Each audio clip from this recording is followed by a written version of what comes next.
All right.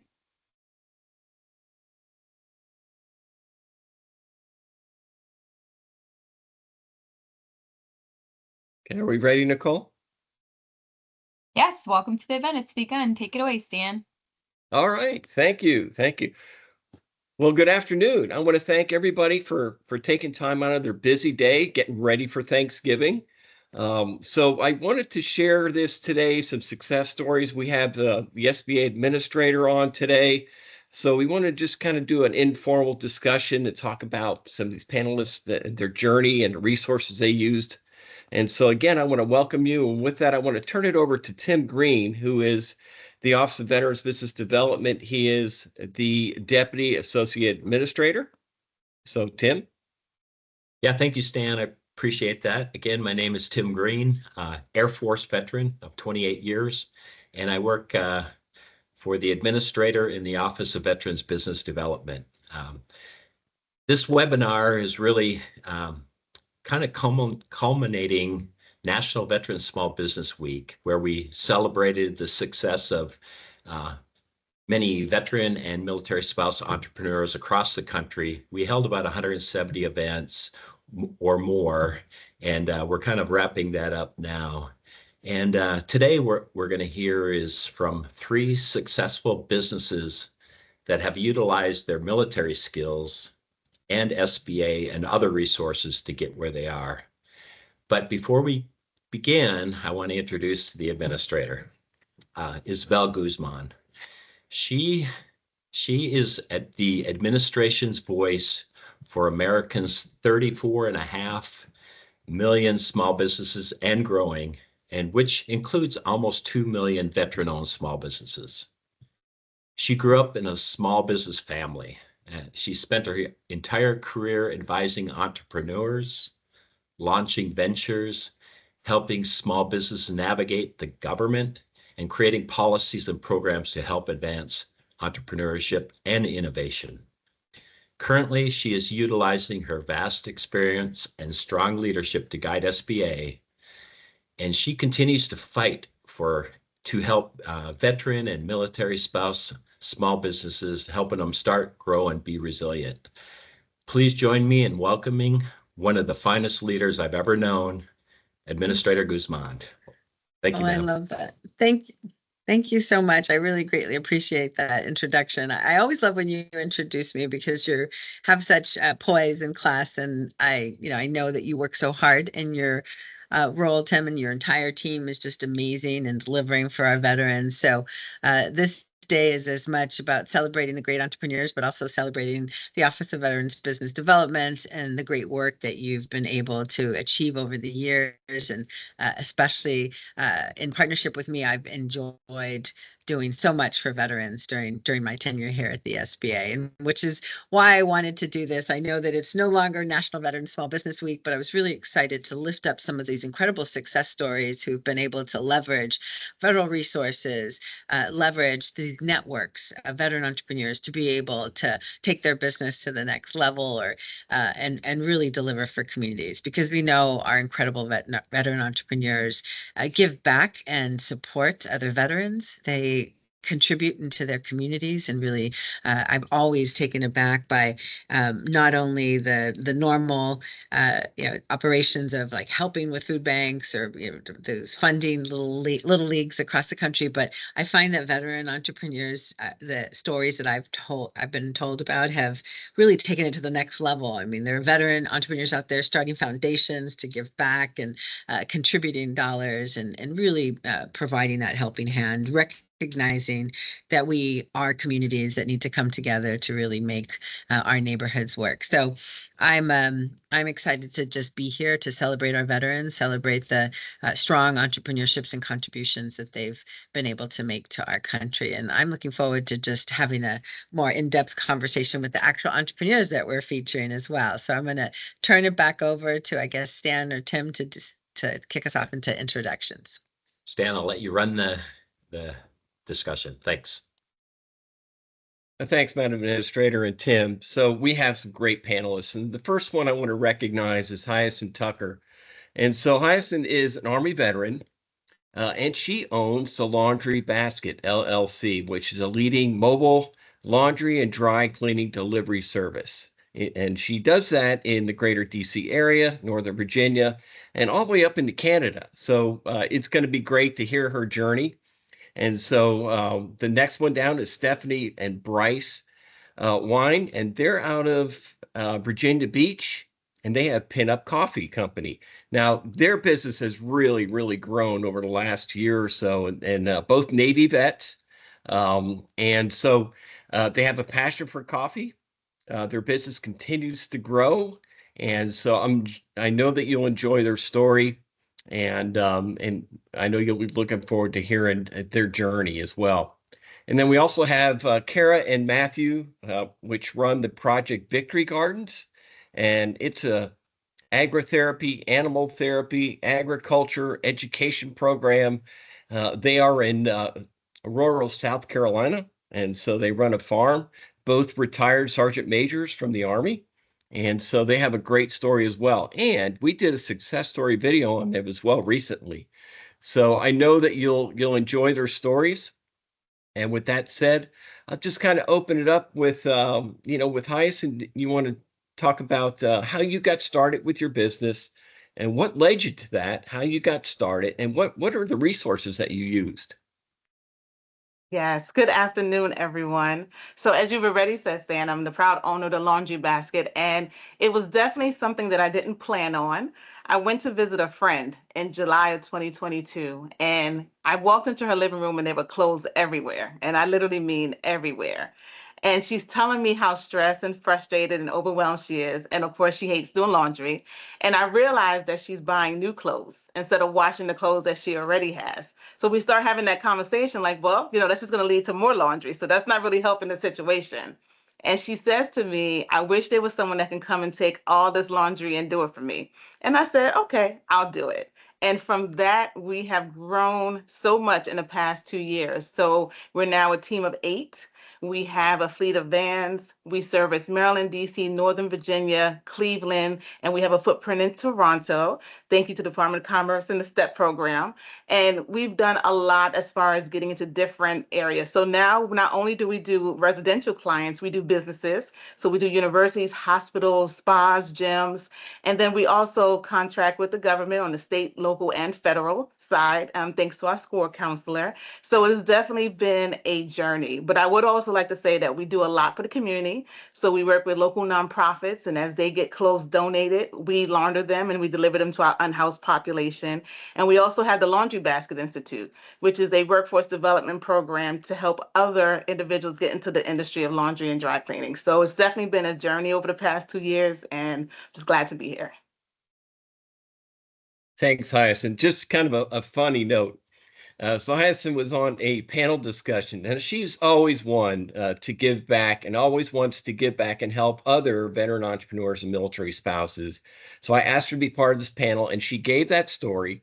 She had a standing ovation of over 400 people in the audience, and most of them wanted her contact information because apparently they don't like doing laundry either. So it was great, and I always applaud her. I'm surprised she still takes my calls. So she has a great story,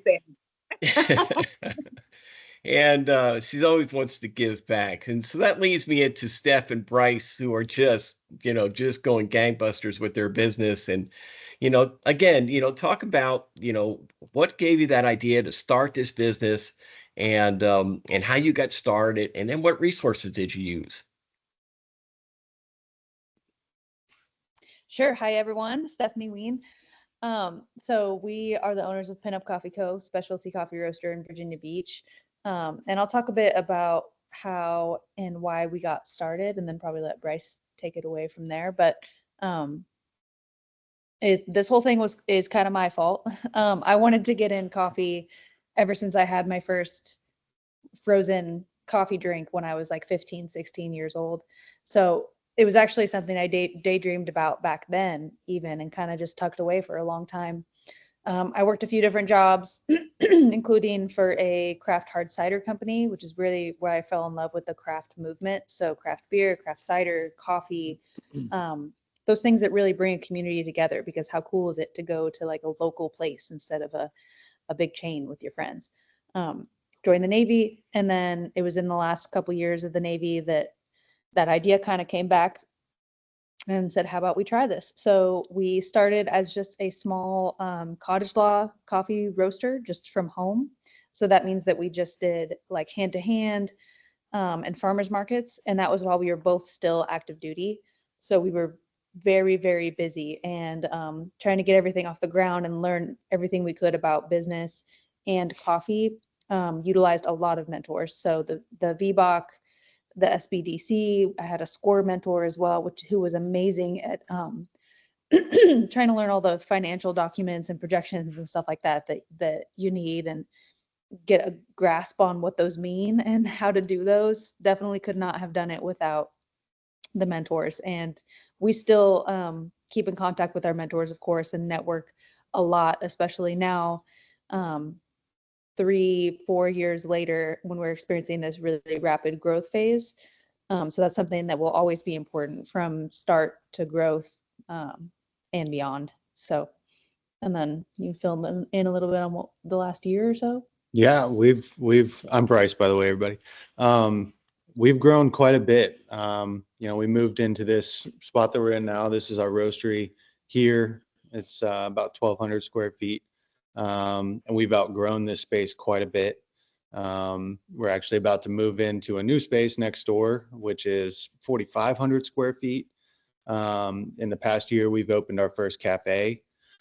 We just got approved yesterday for a large canned cold brew program. So we're really excited about that. Our online presence is continuing to grow on a daily basis. We see first-time customers daily. We've shipped to 7 or 8 different countries outside of the United States. We have a large wholesale program around the area here in Virginia, and that's grown massively. We are a team of, let me think, 7 as of yesterday. 7. Just hired another individual yesterday, and then we continue to do. Steph alluded to farmers markets. We continue to do farmers markets.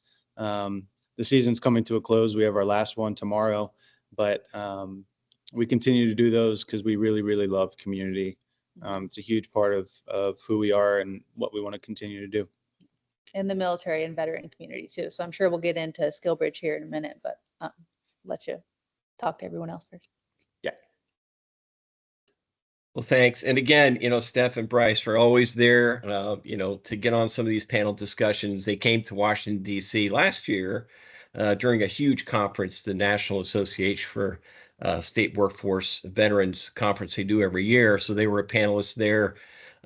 Told their story. So, I mean, I'm surprised they're still taking my call as well. So, because I know they're always busy, but always willing to give back, and we love that. So, our last business, but not least, is Kara and Matthew, which have a great story. Their project Victory Gardens. So, take it away. Same thing. How did the idea come to you? How did you get started, and what resources did you use? All right, good afternoon. Hi, I'm Matt, and this is Kara Rudder. We are Project Victory Gardens. We retired in 2020, and I don't know, maybe a year before that, we were attending the Boost to Business with the VBOC, run by the VBOC with Tim, and we were talking about farming, and we realized kind of how far behind we were in business planning and all of that. So we sort of doubled up a little bit on what we were doing and worked on this business plan and started looking for opportunities to test it and see if it was, sustainable. So we applied for some grants in the state and didn't get them, but we did learn a lot along the way. Between that and retiring, Kara had to take a trip to Kuwait. And while she was there, I went to Tractor Supply and bought some chickens and ducks because those are the gateway drugs into farming. And so the ducks lived in our tub in the bathroom for a couple of weeks until I could get a coop built because we were definitely not ready to be farmers yet.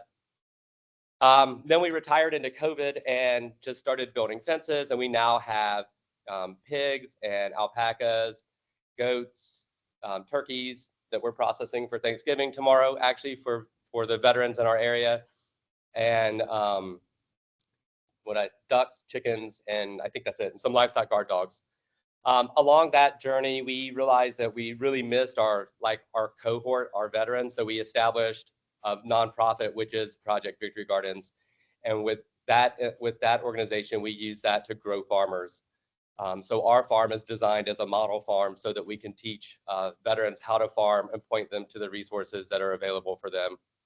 Do you want to talk about the grant and the SBDC? Yeah, so we started doing, we just kind of piloted a program we called Farmer Boot Camp. And from the very beginning, we've been very lucky to have the support of the VBOX, both in Georgia and South Carolina, the Small Business Development Center, SCORE.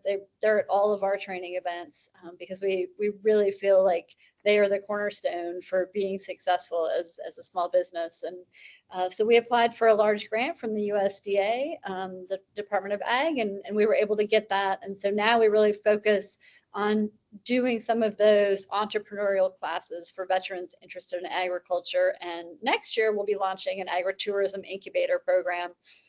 And SBDC and VBOC and SCORE will be with us every step of the way, we know. And then recently we've been doing, the VBOC of New England has started a farmer and rancher specific Boots to Business reboot program. And so we help out with all of those. And so that's been a really great experience as well. Yeah, you all have a great story, and and part of that, you used USDA, and I did share your success video that we did with you all with USDA, so they can promote their program as well. But I know that you used a SkillBridge program, which is a Department of Defense SkillBridge program, which is really geared for transitioning service members about 180 days out from transition. And it's a great program for them to get in and work with employers and kind of get a feel for the civilian sector in an area they may want to get into. So do you want to talk a little bit about that? And I know Steph and Bryce are into that as well. So we'll start with you all, and kind of describe on how you use that SkillBridge program. Yeah, sure. So we developed a curriculum for the SkillBridge program, and that's very broad and very tailorable. And we tailor it to the veterans' individual needs and ambitions, like their desires. And frankly, basically, if you are looking to do an agricultural internship in the state of South Carolina, we can put you just about anywhere. We have about 50 farms that we partner with. We've partnered with the Clemson Extension and the SC State Extension, the Farm Bureau, Farm Credit, the Palmetto Agribusiness Council. So no matter what side of farming you want to do, whether it's getting dirty and animal husbandry stuff, or gardening, or you want to do the credit side and be, working in the bank, we can place you in a SkillBridge internship. We thought that it would be, something small that we would do 4 or 5 a year, maybe 6. I think in about maybe 20 months or so, I guess we're getting close to 2 years, we've placed just over 40, I believe. Wow. So yeah, we love the SkillBridge, and we like being able to take the veterans as they're leaving the military and help get them on a better trajectory than just to make sure that they're going in the right direction. We like to see all the veterans in South Carolina thriving. We also think it's important that they could spend a couple of months on a farm and find out that farming's not for them. That's also success, because they don't have to invest $500,000 in equipment and capital, all this stuff to find out that that's not what they want to do. So we have a pretty good percentage that stays with agriculture in some aspect, but we also have those that decide that they need to find something a little different. Yeah, it's a phenomenal program, and it continues to grow. And I did share your success story where you talked about SkillBridge, and I did send it to my contacts at the SkillBridge program, so they can also promote that as well. So Steph, I know that you went through SkillBridge as well, and you had a great experience. Now I think you all are involved with the SkillBridge program as well, right? Yep. So we're SkillBridge providers now as well. But my SkillBridge experience, I did one for myself on the way out of the Navy. And I feel very lucky and fortunate to have had that opportunity. So I did mine at another local business that focuses on e-commerce. And I told them, I was fully transparent. Hey, I have this business too, and I want to work on this, but also I'd love to learn e-commerce, marketing, different strategies and stuff like that. And that's exactly what I got. And I was really grateful for that. So as soon as I was out, I was applying to try to get our company to be a SkillBridge provider. And that did take a while. But we are now a provider as well. And we're on our fourth person. Not on our we keep 40th. it smaller. Not on Yeah. our 40th, but you Yeah. know, we just started, and you know, our space isn't humongous, so we don't have quite as much room to take on a lot of people. But we pride ourselves pretty heavily when it comes to our SkillBridge program. I don't want to say that we're selective, but we really like to try to find those that will find value in what we offer in our SkillBridge program. You know, our curriculum is kind of multifaceted in that, you know, those that want to start their own business, we really look, we attach ourselves to them, or they attach, you know, to us, I guess, because kind of what you alluded to, Matt, it's a good way for them to see if they want to do a small business. A lot come in, you know, hot and ready to start a small business, and they see the things that, you know, maybe would turn them off from a small business or a big business, you know. But we pride ourselves on showing them what the real world after the Navy, or sorry, the DoD looks like. You know, kind of introducing them to civilian world. At the same time, giving them the space and the grace to take care of things that they need to do to get themselves ready for civilian life. You know, things like The transition. VA appointments. Our last SkillBridge was a command master chief from Hawaii that was bringing his family over here to Virginia, and so obviously they need some space to get their lives in order. You know, there's the day-to-day tasks that they participate in to get used to what a small business is. But then we also, you know, when the work is done, we open up a lot of space to allow them to ask questions. And we've found a lot of value actually for us in that, you know, them questioning, why do you guys do this in this particular way? You know, what is it, you know, what does it mean to run QuickBooks? What does it mean? We open up every single part of the business for them to learn, you know, wholesale deliveries, wholesale interactions, online sort of, you know, transactional things. We enjoy it. We get a lot out of it. They get a lot out of it. And so we've really enjoyed having SkillBridge with us. Yeah, it's great. Thanks for sharing that. So, Madam Administrator, I just wanted to check with you and see if you had any questions for the business owners, or any words of wisdom. Yes, you know, I'm so glad, Stan, that you've been able to cultivate these relationships. I know I've seen you firsthand live in the community, leading sessions and meeting with business owners, and I can see why they all call you back. You're exceptional. So thank you. Thank you for working with these businesses. I'm always taken back by a couple of things. As I said, you know, as these veteran entrepreneurs demonstrate, you know, giving back to the community is always top of mind. And number two, though, the wealth of resources that the SBA offers have their nuances and differences, and you see that they're being leveraged across the board. Everyone's mentioned, you know, small business development centers, the SBDCs, as well as the VBOX, as well as the SCORE partners, and we intentionally have this incredible network built around because we know that there shouldn't be a wrong door, that you should be able to walk into any of these centers and get the offerings that you need, and they all have different unique sets of tools to provide to you. They have different advisors. And I would say that you keep on finding that mentor or advisor that feels right for you, that understands your business, that you can relate to, and that can really help inspire you to keep on taking your business to the next level. And I find it's just like trying to get a loan from a bank.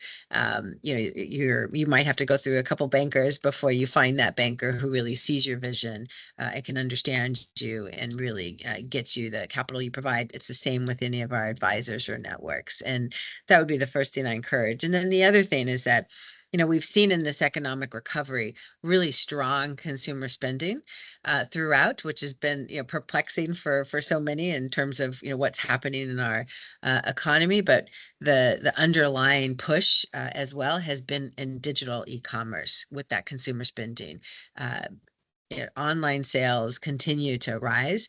And not only that, but online sales connecting you to 95% of the world's consumers that are outside of the United States is really an incredible opportunity. So I love that, so many of these businesses as well, if you have that model that can be taken online, have been able to do so and leverage, SBA STEP grant, those, state trade export promotion programs. Those are grants to go to trade shows abroad and internationalize your website.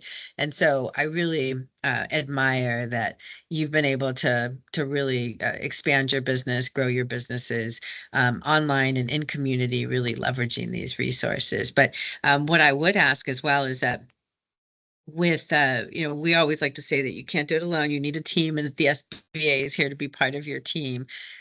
When you work with these, centers, I want to make sure that everybody understands that, what the experience was like, and if you have any tips in terms of how they should go about finding an advisor that they can relate to and work with.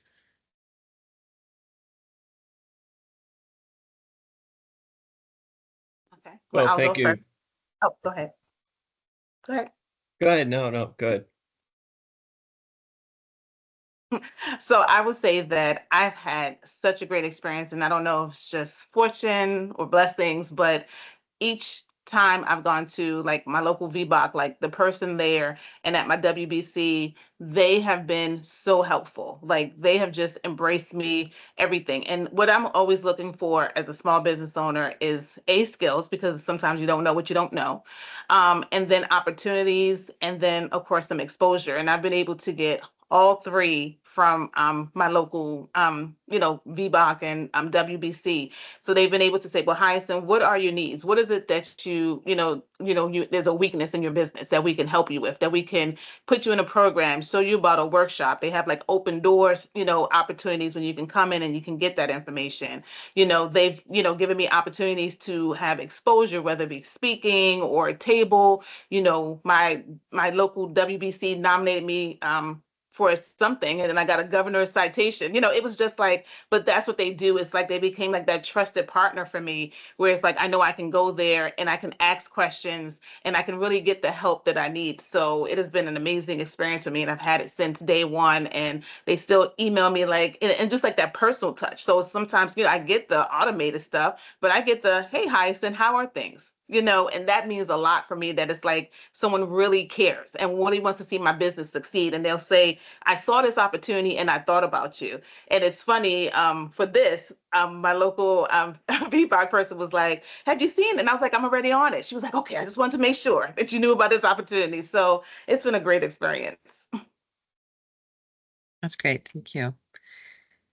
I think Stephanie, you were going to say something. Oh, sure. Yeah, for me, I used the entire list of resources, and I do have to say, even the video recordings and the webinars, and I signed up for all the email newsletters, and every week webinars come out on payroll, on every topic under the sun. I did utilize those a lot, took notes. And like I said, just continuing to use those resources and ask questions is huge. Like we hired our first employee, I had no idea how to do payroll and the different taxes and the different things that you have to do. And then there's this like sneaky little litter tax thing that no one tells you about. And I wouldn't know about any of these things without our mentors. And I think the SBDC mentors I've really enjoyed a lot. The SCORE mentor that I had was just so valuable for making, like I said, any type of projections or Excel documents, anything having to do with numbers like cost of goods, making it just as detailed as entirely possible, and having someone put another set of eyes on stuff, someone you can trust, is so valuable. So valuable. And I would just recommend everyone continue to use those resources for the lifetime of their business. Right. Thank you. Well, And I don't know if Matt or Kara, if you have anything to add as well. Yeah, I would just say, I mean, we've kind of worked with the full suite of folks from, the time we walked into Boots to Business with Tim Craig, who I see on here, who's amazing. Um, he introduced us to the idea of SCORE and small business development centers. And we work very closely with the SBDC through our training process. And in South Carolina, we're lucky enough to have someone who specializes in agriculture and food systems. So Jim Johnson does an amazing job of focusing on, more of those USDA type opportunities and grants.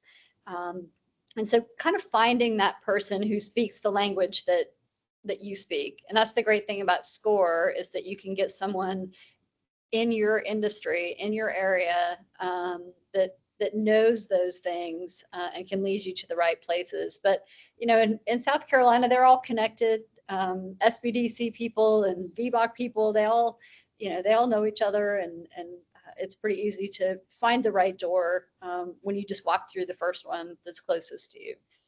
That's great. That's great. No wrong door. I love it. Okay.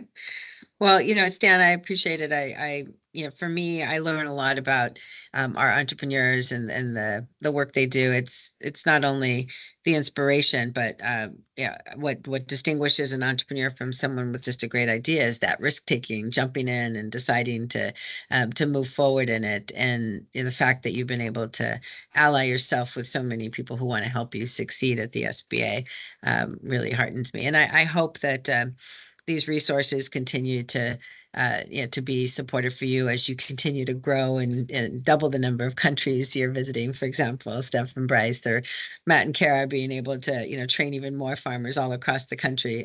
These veterans who are getting into farming at such high rates. And Hyacinth, I don't like to do my laundry either, so I'm with all those people who are using your business. But truly, it's just been an honor to be able to hear your stories, and especially as we go into Thanksgiving, and we're all thankful for everything in our lives. I have great gratitude for you entrepreneurs who are creating jobs and really advancing our country. So thank you so much. Off to you, Stan. Thank you, Madam Administrator. At this time, we've heard their stories, and I want to thank the administrator again. So I'd like to kind of open it up for questions. People in the audience, what are your questions to these great business owners, or maybe even the administrator? And so, Nicole, if there's anybody that has questions in chat, or it's somebody, just raise your hand and ask those questions.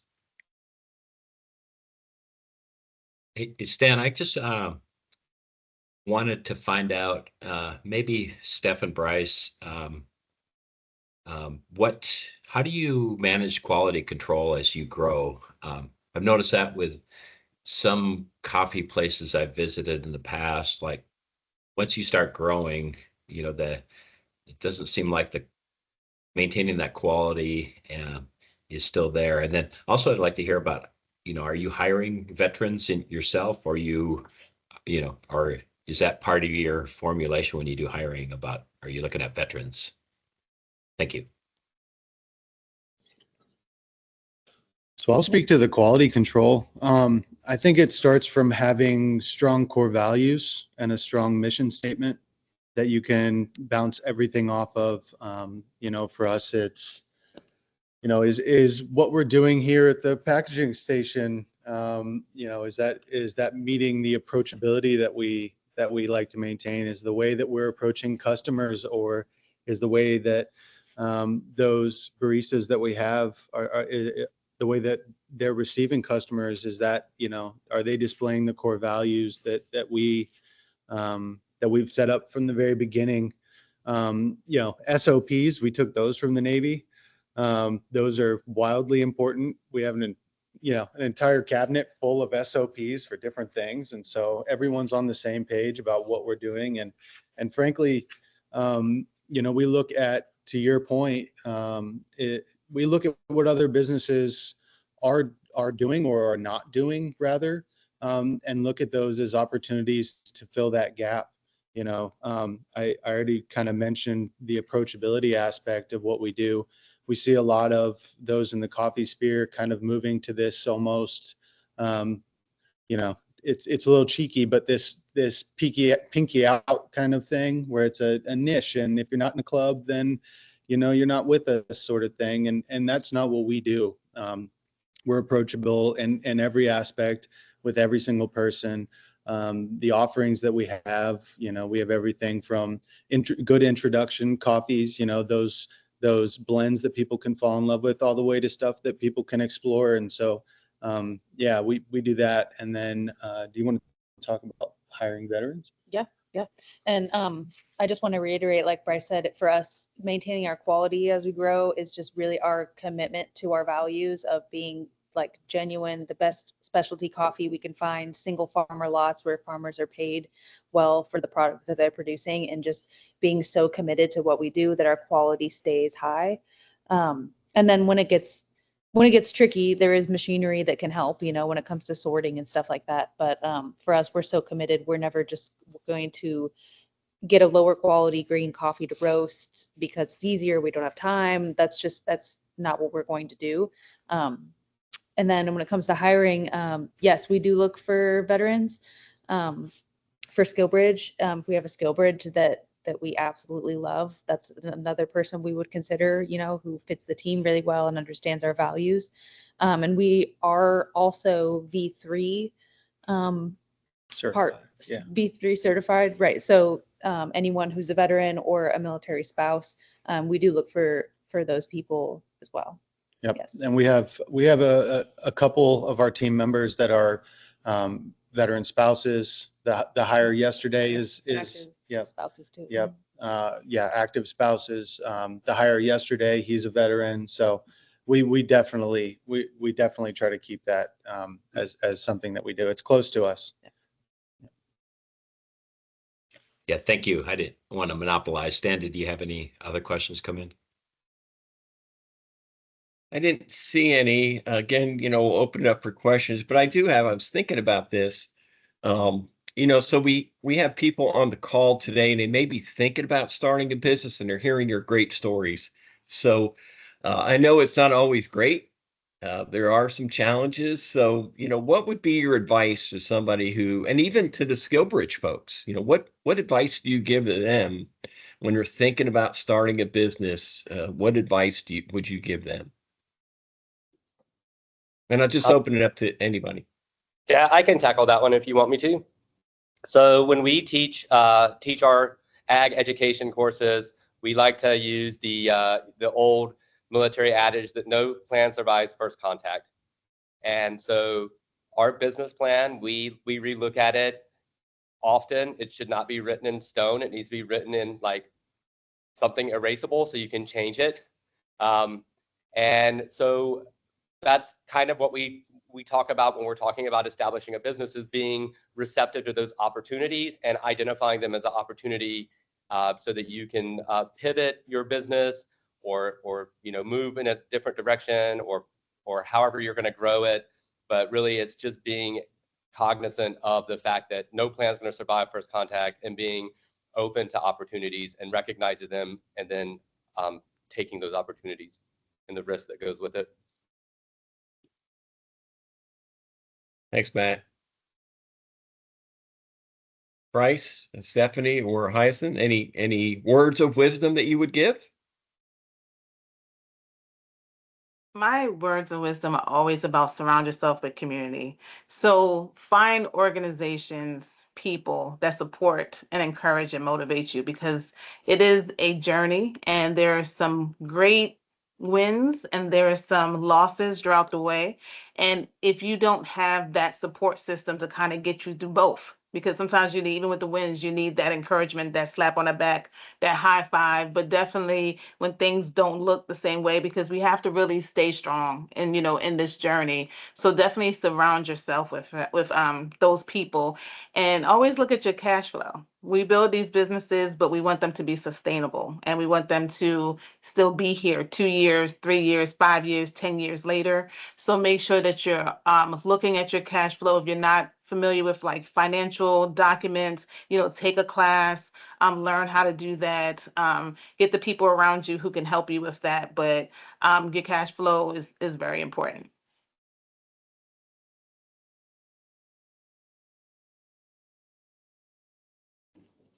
Bryce or Steph? yeah, I completely agree with what Hyacinth just said as well, for sure. Like the people you surround yourself with and the mentors and everybody that you need along the way. Other advice would just be learn everything you can. For me, I tried to learn everything I could about business and coffee. But I did start that early. I started that 2 years before I got out of the Navy. So I had myself a little bit of time. But so I guess that would be prepared, learn as much as you can, and know the amount of dedication and work ethic is very, very high that's needed. And the things that I would add to that are just to piggyback off of Hyacinth, what can be measured can be changed. So to her point about knowing the numbers cannot be stressed enough. Being a small business, we surround ourselves with other small business owners. It's something that we love to do. And I see all the time those that don't know their numbers and they don't know where their money is. And so they're unable to make informed decisions on taking those, those opportunities that Matt talked about. And then to, Matt's point about opportunities, those opportunities also include things like this. No meeting is too small or too big. You never know who you're going to run into, and you never know who could offer you a fantastic relationship, partnership, or another opportunity.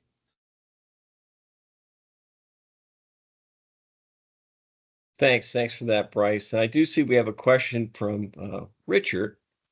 Richard, what was your question?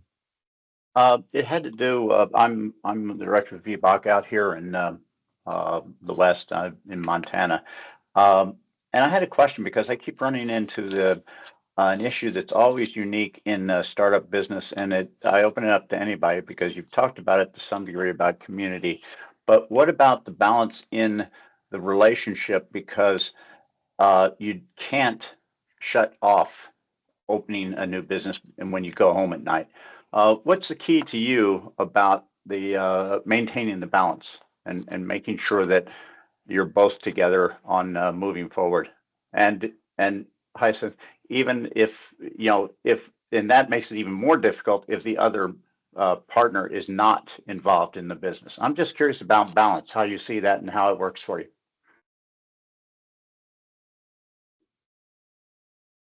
We just forgo any idea of balance. It's one of those deals where if you get Matt, you get Kara, and vice versa. And we speak for each other, and we understand that. And I think that that's important if you're going into any kind of business arrangement with a spouse or a significant other or just a friend or a business partner. We know our roles. Matt's the big idea guy. He's the guy who is up doing chores and sends me texts, and I buy domain names. But I'm the one who buys the domain names. And so we kind of know our roles and understanding that relationship. But realistically, when you're starting a new business, there probably isn't a balance for a while. And that's part of it. And that's one of the things that we hope our SkillBridge folks and the folks who attend our programming understand is, especially with farming, it's a 7-day-a-week, 365-day-a-year job. And your fences don't break in 75-degree weather, they break in a hurricane. And so understanding that and setting those expectations before you go into it, and it might not be for everybody, but we love it, and we're passionate about it, and that's the biggest thing when we talk to people interested in entrepreneurship or service members transitioning out of the military. For a long time, we've done what we were told, and we've been where we were told. And this may be the first time in your life where you can do whatever you want to do. So find out what that is, find your passion, and just go do that. And the rest of it, will come along the way, thanks to the amazing team that you have behind you of SBA resources. Thanks, Matt. Kara. I will piggyback and say something very similar. So yeah, I don't look for the balance, but I look for the alignment. My husband is our operations manager, so He's always out in the fields, making sure everything is running smoothly. But what we try to do is that, and even when I tell like my children that I may not be present, my presence may not be, I may not be present for everything, but I make sure that my presence is felt, so that we are here, that she knows that, we are here and that we're doing things together. And I try to include my family in most of the things that I do. So when I travel to do something or an opportunity for the business, they come along too. So it's kind of like I make sure that we still, have some type of balance between like the work and the play. So that it's not just always work, that, they see opportunities for that. Like my daughter, she helps fold stuff, she does, stuff like that. She tells little friends and she helps, some social media stuff that I'm like, I'm too old to understand all that. And she'll help with that too. So I just find little opportunities for them all to just kind of take a role in the business as well. And it works for us. Yeah, that's great. Richard, did that answer your question? Absolutely. No balance. I think any of us that have started up a business know that, but I've always been looking for it. So as Richard had mentioned, he is our Veterans Business Outreach Center in Montana area, correct? Right. And so, one of the things when we talk with military spouses and the VBOCs do set up and coordinate all the Boots to Business classes is, if that transitioning service member is thinking about entrepreneurship, thinking about starting a business, that military spouse really should be in that class as well. Right. So kind of going back to your point, Richard, that balance started off with both of them going through the class, both of them picking up different things, thinking about the roles they're going to play. So that was a great question.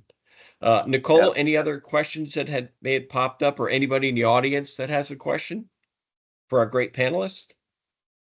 Nothing in the chat at this time, but yes, feel free to drop one in.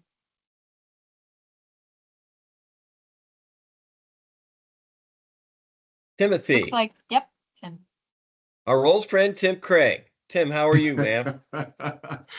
So You couldn't hello, stay Madam away, could you? Administrator, Stan, Tim Green. I was your Madam Administrator. I was your former director, VBOC for Georgia, South Carolina for the past 5 years, 6 years, matter of fact, before South Carolina got their own VBOC. So I actually met Matt and Cara in Augusta, Fort Gordon. They came to the Boots to Business class as they were getting ready to transition out, and we became friends. In addition to just working to help them kind of navigate their post-military life. We've done a couple of things together. I've attended a couple of their events. And so I wanted to make sure that I was here to just continue to recognize and to support them for all the great things that they have done, that they are doing, and that they will do. And of course, to applaud all of the veteran success stories that are on here today. So all the skills that I learned from my time in Georgia, South Carolina, VBOC director, I'm actually using those skills down here now in Valdosta, Georgia. I'm the director of business development for this particular area. And I'm constantly talking about veterans. How can veterans have their seat at the table? How can veterans be highlighted? How can all the great veteran benefits be utilized for the veterans in this area? And I'm also always in meetings with the SBDC, with SCORE, with GT Apex accelerators. So my heart is always for veterans. I do everything I can to highlight benefits for veterans. So I'm just thankful to have heard about this and to be here. So thank you, Stan. Thank you, Tim. Thank you, Nicole, in the background. So she actually and I attended the success story with Matt and Cara, and we talked about chickens, having fresh chickens. So she knows that's all about. And again, thank you, Madam Administrator, for your leadership for the time that I was up under that as a VBOC director for Georgia, South Carolina. So thank you very much. Tim, it's always great to see you, and thanks for logging on. And that just really just illustrates my point, about the Veterans Business Outreach Centers. For the people on the call, if you're thinking about starting your business, you really should look into the Veterans Business Outreach Centers. And Nicole, if you could put the link in the chat so it would take people to that link and find out the closest VBOC in your area. And I'll go on to say, if you're moving from one base or military installation or just moving somewhere else in the country, there's always a VBOC at the other end. And it's a very tight community. As Richard would tell you, and Tim, it's a very tight community. We talk a lot. We do biweekly calls with all the VBOCs are very close. And so they give that warm handoff from one VBOC to another to help that client, that veteran military spouse client, get established in other areas of the country. So Tim, I want to thank you for that, and Richard. And so if there's no other questions, anything that popped up in the chat, or anybody else that has a final question? And if not, I will turn it over to Tim to kind of close this out today. And again, I want to thank you all for jumping on. I know you all are busy with your businesses, and thank you for continuing to pick up the phone when I call you. I don't know how long that's going to last, but I appreciate that. But you're always answering the call, and so you're always willing to give back, and that was illustrated on today's call as well. So I want to thank you again and wish you a happy Thanksgiving. And with that, I will turn it over to Tim. Yeah, I just wanted to say, I could tell the administrator was extremely impressed with all your stories. She had to jump off and go back to work, but she stayed as long as she could. So she really appreciated that. Stan, thanks for putting this together, and Nicole and others that helped with the technology. And then I want to thank the panelists, especially. That your stories are great. When I get down to Virginia Beach, I'll probably be stopping in for coffee just to check it out. And so I just want to thank everybody for the time, and the participants for jumping on. And like Stan said earlier, this information will be shared through social media and likely on our website. So thank you so much for sharing your story and spending time with us today. It was truly awesome. So thank you very much, and have a great day.